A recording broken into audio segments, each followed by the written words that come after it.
Unknown is probably the best BL that's come out in 2024. I am going to make this podcast really quick and dirty. It's not going to be like a huge long rambling session. I'm just letting y'all know this is an incredible show that is not talked about enough, and I think I know some of the reasons why it's not talked about enough.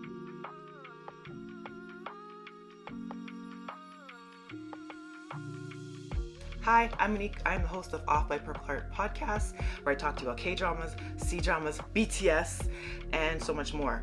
This episode is going to be all about Unknown. This is a Taiwanese BL. It has been airing for a little bit now. I believe at the time of me recording this, we're upon episode 8. And there's going to be 12 episodes altogether. I believe you can watch the majority of it on YouTube. I think Yuko is one of the other streaming services or apps that you can watch the show on, but it's not getting a lot of attention, and I think partly why it's not is because it's not just a BL. It is a very involved story and there's a lot of moving parts in it, but it also is a little taboo as well. And if someone was to explain to you the show in bare bones terms, most people would probably be really put off by it and not give it a second thought. And I get that. I'm almost hesitant to make this podcast episode myself because it's hard to explain the beauty of the show, but I'm just telling you right off the bat, it's very, very well acted.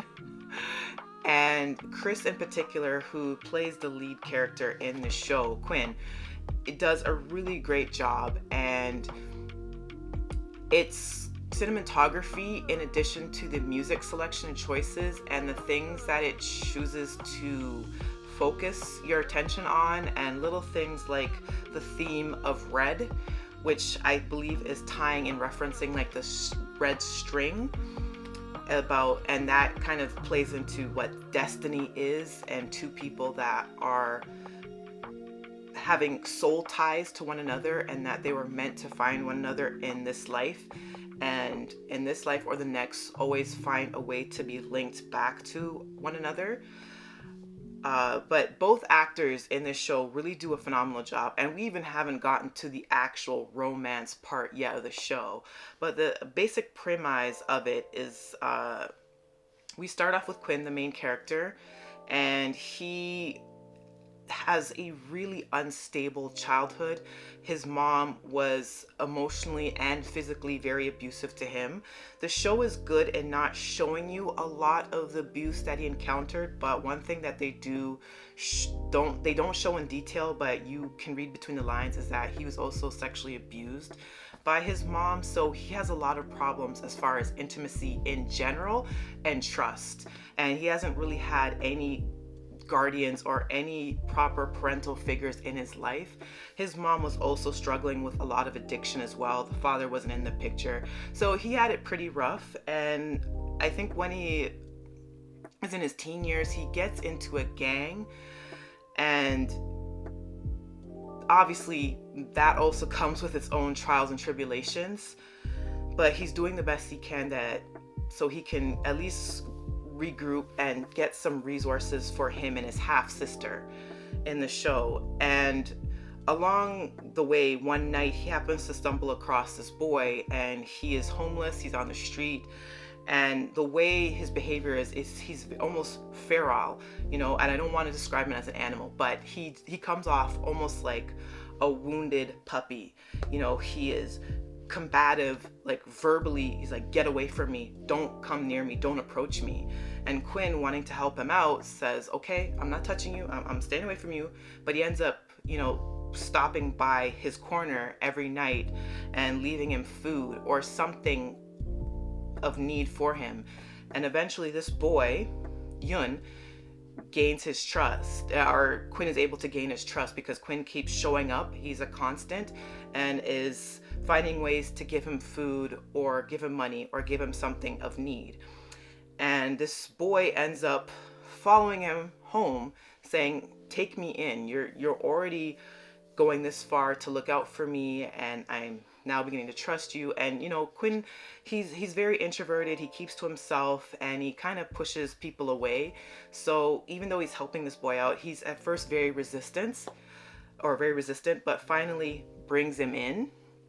And then this boy essentially lives with him and his sister, and almost becomes like an adoptee brother. He becomes like a younger brother to him, but essentially Quinn is playing the role of guardian slash big brother to him, and end up growing up along with him and his sister. And somewhere along the way, that level of hero worship and that love kind of twists itself into something else. So Yun, the younger character, the younger brother, and I say that in quotations because he's not actually his brother, starts to view Quinn differently. And as he gets older, like he's now in his late teens, about to be legally adult, the show starts to demonstrate, while both of these characters are deeply wounded, have a lot of emotional trauma, a lot of emotional wounds, they have this level of love and connection to one another, but it's starting to shift. And Quinn is noticing this, but doesn't understand why it's happening and doesn't know what's happening. And it's starting to freak him the hell out. And how the show handles that and the fallout once Quinn can no longer deny that the feelings that Yoon has for him has changed from, being grateful and having a lot of gratitude towards him to something more, to something deeper.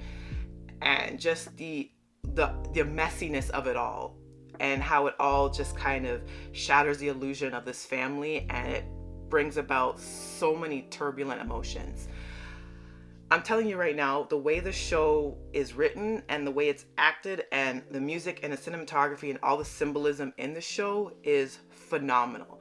I understand the subject matter is taboo and just how I described it, and I'm trying to describe it with some nuance and some clarity so that it doesn't seem like a groomer, creeper type show. I can still see someone watching or hearing this and being taken aback, like, that BL is not for me. I'm not interested in none of that. Like, I get it, but I think that might be one of the barriers as to why this show isn't as popular. And obviously, there's production houses, there's amount of funding. BL as a genre itself too is still relatively new, and there's going to be a lot of resistance towards that. I mean, obviously we live in a world that's still full of a lot of prejudice, so a lot of people in general probably won't be open-minded to even consuming BLs. I don't even want to get into whole fetishization commentary. It's a whole thing. It's a whole thing, right? But this show is really great.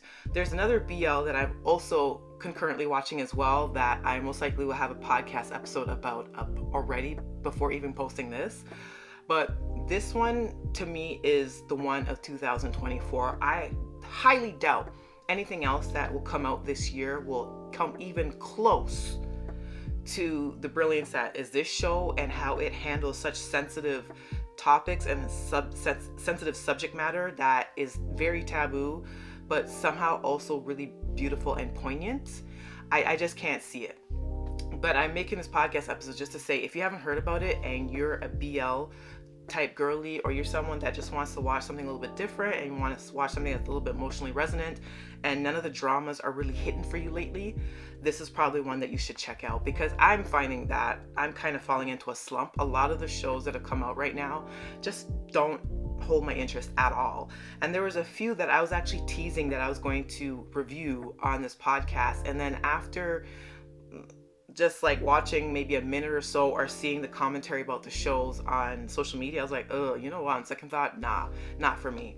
There are like so many big K-dramas out right now where I have zero interest in watching. And unfortunately, amidst a snowstorm, A Love, which is a C-drama that I was reviewing very heavily on this podcast, concluded, and I'm just kind of left floundering. So the few shows that I have right now that really have grabbed my interest are very special to me, and they're kind of helping me through this drama drought. So Unknown is really great. I don't know if this is quick and dirty as I promised in the show's opening, but I'm just letting you know that this show is phenomenal. At the time of me probably posting this podcast, we'll be on episode 9, I believe. So just stay tuned for the show. There's about 12 episodes altogether. It is just phenomenal work, and if you are looking for something a little different and you're into BLs, or at least open-minded, I would give this show a shot. I think it's well worth your time. Anyways, that's it for me for this podcast. If you're watching via YouTube, let me know your thoughts down below in the comment section. If you're listening via Spotify or Apple Podcasts, I really love you and I appreciate you as well. And wherever you are, morning, noon, evening, thank you for tuning in. Till the next one.